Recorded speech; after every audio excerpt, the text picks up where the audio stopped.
Hello everyone, welcome to games trick. आज हम पढ़ेंगे क्रॉप प्रोडक्शन एंड मैनेजमेंट। और इस चैप्टर को स्टार्ट करने से पहले कुछ इम्पॉर्टेंट पॉइंट्स हैं जो हम कवर करेंगे। जैसे कि हमें पता है कि जितने भी लिविंग ऑर्गेनिज्म हैं यानी कि जीवित जीव हैं, उन सबको खाने की ज़रूरत है। और फूड क्या है, खाना क्या है? The edible substance that benefits us and don't harm us. मतलब जितने भी एडिबल सब्सटेंस है, मतलब खाई जाने वाली चीज़ें हैं जो हमें हार्म ना करे, नुकसान ना पहुंचाए और हमें फ़ायदा करे, हम उन्हें फूड कहते हैं। जैसे कि इस इमेज में आप देखो, सैलेड है, ठीक है। तो यहाँ पे अनियन है, प्याज है, टमाटर है, टोमेटो, स्पिनच, पालक, ठीक है, कुकुम्बर, खीरा, ये सारी चीज़ें आप देख सकते हो। तो ये क्या करते हैं, हमें फ़ायदा पहुंचाते हैं और नुकसान नहीं करते। उसी जगह पे आपने ये भी देखा होगा, मशरूम्स देखे होंगे आपने। तो कुछ प्रजाति या स्पीशीज़ मशरूम्स की ऐसी होती हैं जो खाने में जहरीली होती हैं, पॉइजनस होती हैं। जैसे कि इस इमेज में देखो, कुछ मशरूम्स दिख रहे हैं, कुछ बेरीज दिख रहे हैं जो कि हार्मफुल हैं, पॉइजनस हैं, एंड इनको हम फूड की तरह कंसिडर नहीं कर सकते हैं। तो what is food? The edible substance that benefits us and don't harm us is called food. Now the question is, why do we need food? हमें फूड की ज़रूरत क्यों है? क्योंकि जितने भी लिविंग ऑर्गेनिज्म हैं उनको फूड की ज़रूरत होती है एनर्जी गेन करने के लिए, और वो एनर्जी वो यूटिलाइज करते हैं, कंज्यूम करते हैं, कैरी आउट करने के लिए, बॉडी के डिफरेंट फंक्शंस को करने के लिए, जैसे कि डाइजेशन हो गया, रेस्पिरेशन, एक्सक्रीशन, एट्सेट्रा। ठीक है। अब क्वेश्चन आता है कि how do we get food? हमें फूड कहाँ से मिलेगा? हम सबको पता है कि प्लांट्स ही ऐसे लिविंग ऑर्गेनिजम्स हैं जो अपना फूड खुद बनाते हैं। किस प्रोसेस से? फोटोसिंथेसिस के प्रोसेस से। और जितने भी एनिमल्स हैं वो फूड कहाँ से ऑब्टेन करते हैं? वो या तो डायरेक्टली प्लांट खाते हैं या इनडायरेक्टली, मतलब या तो प्लांट खाते हैं या फिर एनिमल्स को कंज्यूम करते हैं या फिर बोथ। जैसे कि हम एक एग्जांपल लें, एक फॉरेस्ट में आपने देखा होगा कि एक टाइगर एक डियर पे फीड करता है, और वहीं एक डियर क्या खाता है? घास, पत्ते, ये सब चीज़ें खाता है। तो डियर ने क्या करा, हिरण ने क्या करा?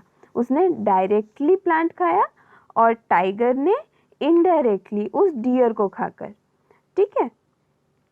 अब जो क्वेश्चन उठता है, ठीक है, the most important question arises that कि जितने भी लिविंग ऑर्गेनिज्म हैं सबको फूड की ज़रूरत है, पर हम इतना सारा फूड कंट्री में इतने सारे लोग रहते हैं, उनके लिए कहाँ से लाएंगे?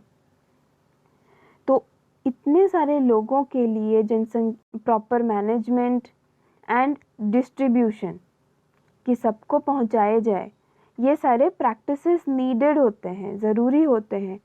और इन सारे प्रैक्टिसेस को पढ़ने से पहले हम पढ़ेंगे कि व्हाट इज़ क्रॉप। ठीक है, क्रॉप प्रोडक्शन से पहले हमें पता तो होना चाहिए क्रॉप क्या है। तो जब कोई भी प्लांट एक ही तरह का एक ही जगह पे एक लार्ज क्वांटिटी में, बहुत ज़्यादा क्वांटिटी में उगाई जाए, उसे हम कहते हैं क्रॉप। मतलब एक ही तरह के प्लांट एक ही फील्ड में होते हैं। ठीक है, जैसे कि हम देखें इस पिक्चर में, ये है व्हीट क्रॉप। इसमें जितने भी प्लांट हैं वो हैं व्हीट के, यानी कि गेहूं के। वैसे ही सिमिलरली ये है राइस क्रॉप। अब इसमें जितने भी प्लांट्स हैं वो राइस के हैं, यानी कि चावल के हैं। ठीक है। अब हमें सबको पता है कि इंडिया जैसी कंट्री है या कोई भी दूसरी कंट्री है, वहाँ पे क्लाइमेटिक कंडीशन, मतलब वातावरण, ठीक है, वो उसकी टेम्परेचर, ह्यूमिडिटी, रेन, ठीक है, इन सब को लेके वेराई करता है। तो according to season there are two main important types of crops. So the two main important types of crops are, first one is kharif crop, इनको हम मानसून क्रॉप या फिर ऑटम क्रॉप्स भी कहते हैं, मतलब बरसात में उगने वाले क्रॉप्स। ठीक है, इनको ज़्यादातर हम रेनी सीजन में उगाते हैं। ज़्यादातर मंथ ऑफ जून से लेके सितंबर तक।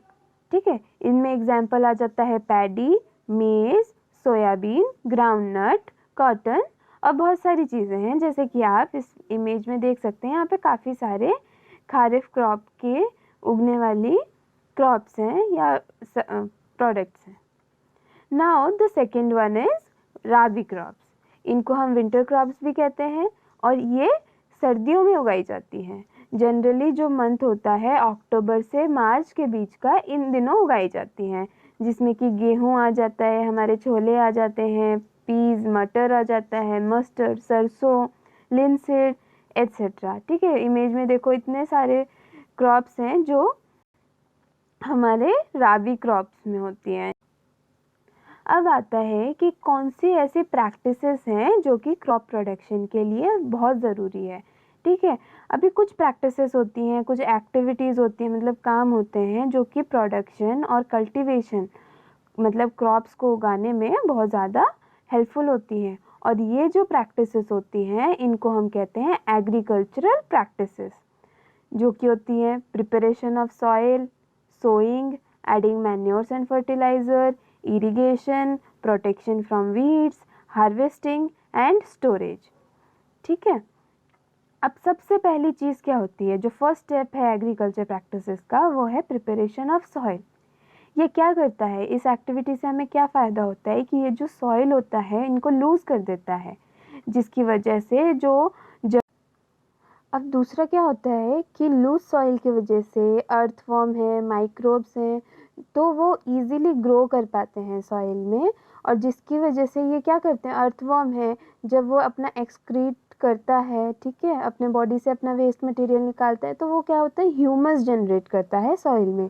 इसीलिए इनको फ्रेंड्स ऑफ फार्मर भी कहते हैं। ठीक है, अब ये जो प्रोसेस है टर्निंग करना, लूज़ करना सॉइल को, इससे हमें क्या फ़ायदा एक और मिलता है कि जितने भी न्यूट्रिएंट रिच कंटेंट्स होते हैं जो सॉइल के, जो नीची सतह में होते हैं, वो ऊपर आ जाते हैं, जिसकी वजह से प्लांट्स उनको इजीली कंज्यूम कर पाते हैं न्यूट्रिएंट्स को। ठीक है, जो ये प्रोसेस होता है लूज़ करना, टर्न करना सॉइल को, इसको हम टिलिंग या फिर प्लॉइंग भी कहते हैं। ये एक प्लॉ की हेल्प से किया जाता है। प्लॉज जनरली वुड के बने होते हैं या फिर आयरन यानी कि लोहे के भी बने होते हैं। ठीक है, अगर सॉइल ज़्यादा ड्राई हो जाए तो इसमें पानी भी थोड़ा सा डालते हैं प्लॉ करने से पहले। ठीक है, और जो प्लॉड फील्ड होती है इनमें क्या होते हैं, मतलब बिग क्लम्प्स हो जाते हैं सॉइल के, इनको हम क्या कहते हैं, क्रम्स। अब इनको तोड़ना बहुत ज़रूरी होता है प्लॉ करने से पहले। और एक मिट्टी की जो सतह होती है इनको एक लेवल में लाना भी बहुत ज़रूरी होता है, और इरिगेशन से पहले। तो इसको किसकी हेल्प से किया जाता है, लेवलर की हेल्प से। ठीक है, और कई बार मैन्योर भी ऐड किया जाता है टिलिंग करने से पहले। ठीक है, इससे क्या होता है कि जो हमारा मैन्योर है वो प्रॉपरली सॉइल में मिक्स हो जाता है और उसके जो न्यूट्रिएंट्स है वो प्लांट्स इजीली कंज्यूम कर पाते हैं। अब आता है कि एग्रीकल्चर इम्प्लीमेंट्स, मतलब वो कौन से औजार हैं या वो कौन से चीज़ें हैं जो हमें हेल्प करती हैं प्रिपरेशन ऑफ सॉइल में। ठीक है, the tilling and ploughing are done with the help of various tools. These are, पहला होता है प्लॉ। ठीक है, आप देख सकते हो इस पिक्चर में ये एक प्लॉ है। ठीक है, जो कि बना हुआ है वुड से। ठीक है, और these are drawn by the pair of bulls या एनिमल्स, एनिमल या बुल्स की हेल्प से, यानी कि बैल की मदद से हम इसका इस्तेमाल करते हैं। इसमें एक ट्रायंगुलर आयरन स्ट्रिप होती है जिसको हम प्लॉ शाफ्ट कहते हैं। बुल्स के ऊपर रख के इसको चलाते हैं। अब जितने भी वुडन प्लॉज हैं अब आयरन प्लॉज में शिफ्ट हो गए हैं, ज़्यादातर आयरन के यूज़ होते हैं। अब आता है हो क्या है, ये एक ऐसा टूल है जिससे कि हम सॉइल को लूज भी कर सकते हैं। और वीड्स, अब आता है क्वेश्चन कि वीड्स क्या है। वीड कोई भी अनवांटेड प्लांट जो हमें क्रॉप में नहीं चाहिए वो होते हैं वीड्स, तो उनके रिमूवल में हेल्प करता है। इसमें क्या होता है, एक लॉन्ग रॉड ऑफ आयरन का या फिर वुड का रॉड होता है। ठीक है, एक स्ट्रॉन्ग ब्रॉड मतलब चौड़ा, और बेंट सा प्लेट होता है आयरन का, एक एंड में फिक्स होता है, जो कि ब्लेड की तरह काम करता है। इसको ज़्यादातर किससे, एनिमल्स के थ्रू पुल किया जाता है। अब तीसरा होता है हमारा कल्टीवेटर। ये एक फ्रेम होता है जिसमें बहुत सारे टीथ्स होते हैं, ठीक है, लाइक ऐसे पंजों की तरह, क्लॉ की तरह होता है, जो कि ज़मीन को खोदता हुआ चलता है, ठीक है। Now days ploughing is done by tractor driven cultivator, जैसे कि आप इमेज में देख रहे हैं, ट्रैक्टर ड्रिवन मतलब ट्रैक्टर की हेल्प से चलाए जाने वाले कल्टीवेटर्स का इस्तेमाल किया जाता है, ठीक है। और इन कल्टीवेटर का यूज़ क्यों करते हैं, ये सबसे ज़्यादा किसानों का, लेबर्स का टाइम बचाता है, ठीक है।